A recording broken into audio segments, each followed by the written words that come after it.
असर रहा कि कांग्रेस ने भी इस पर काम किया। कमलनाथ ने इसको लेकर कई बड़ी घोषणा की और सीधे तौर पर कहा कि सरकार में आएंगे तो महिलाओं को 1500 रुपए हर महीने दिया जाएगा।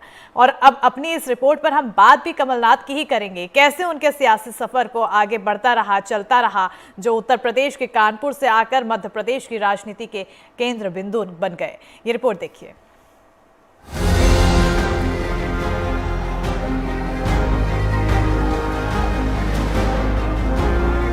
छिंदवाड़ा राजनीति के उस सिकंदर का गढ़ जो यूपी से आकर मध्य प्रदेश का सरताज बन गया। बात हो रही है कमलनाथ की। उम्र के 8वें दशक में चल रहे कमलनाथ सियासत के पिच पर लगातार बैटिंग करते जा रहे हैं। लेकिन इस सियासी सफर की शुरुआत गांधी परिवार से नजदीकियों और संजय गांधी से दोस्ती के साथ हो गई थी। संजय गांधी और कमलनाथ ने देहरादून के प्रतिष्ठित दून स्कूल से पढ़ाई की है और यहीं से दोनों की दोस्ती और कमलनाथ के राजनीतिक करियर की नींव पड़ी। 18 नवंबर 1946 को उत्तर प्रदेश के कानपुर में जन्म। यूपी के कानपुर में हुई कमलनाथ की शुरुआती शिक्षा। पिता महेंद्रनाथ की इच्छा थी बेटा वकील बने।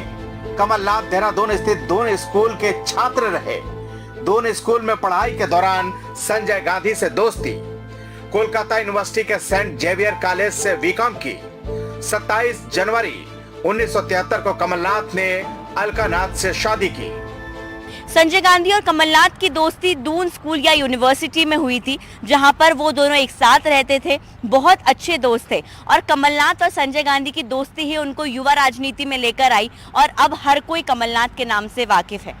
कमलनाथ की अगर बात की जाए तो संजय गांधी के साथ वो मारुति कार बनाने के और कॉर्पोरेट वर्ल्ड बनाने के सपने देखते थे और इसी के साथ ही साथ वो राजनीति में आए।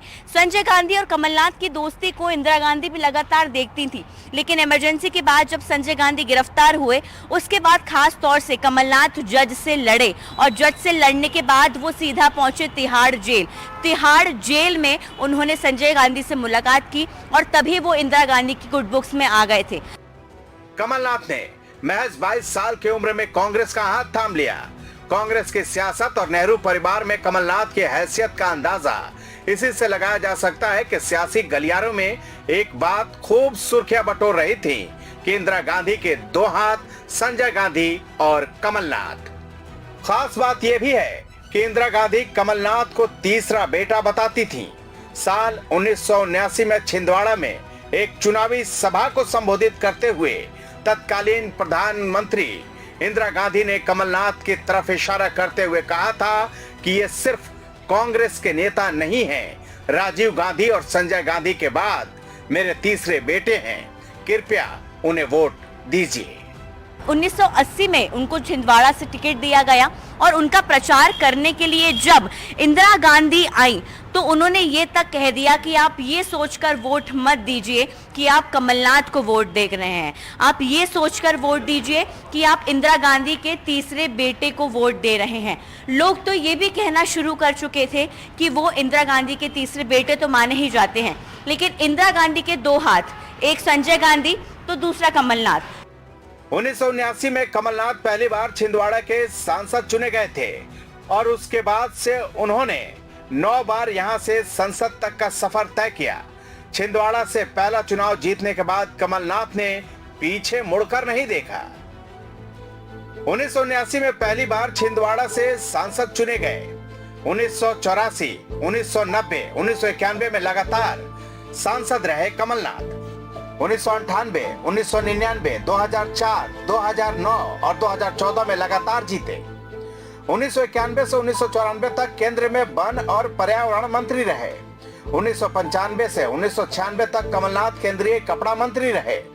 2004 से 2008 तक केंद्रीय वाणिज्य और उद्योग मंत्री। 2009 से 2011 तक केंद्रीय सड़क परिवहन मंत्री रहे।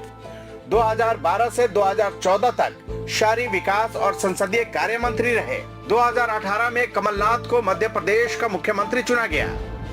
सबसे खास बात ये रही कि 2018 में जो कांग्रेस का कई सालों का सूखा था वो कमलनाथ ने खत्म किया।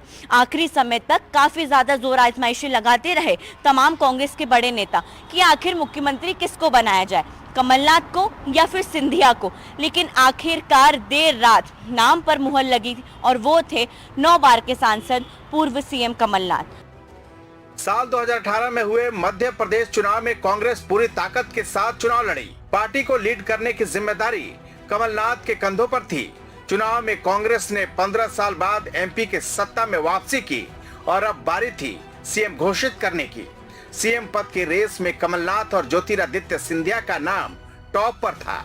काफी मशक्कत के बाद पार्टी आलाकमान ने आखिरकार कमलनाथ के नाम पर मुहर लगाई। बताया तो यहाँ तक जाता है कि सोनिया और प्रियंका से चर्चा के बाद खुद राहुल गांधी ने कमलनाथ के नाम पर ही अंतिम मुहर लगाई थी। हालांकि 2020 में ज्योतिरादित्य सिंधिया ने कांग्रेस का हाथ छोड़कर बीजेपी का कमल खिला दिया और इस बार भी नजर छिंदवाड़ा और कमलनाथ पर ही थी। एनडीटीवी के लिए ब्यूरो रिपोर्ट।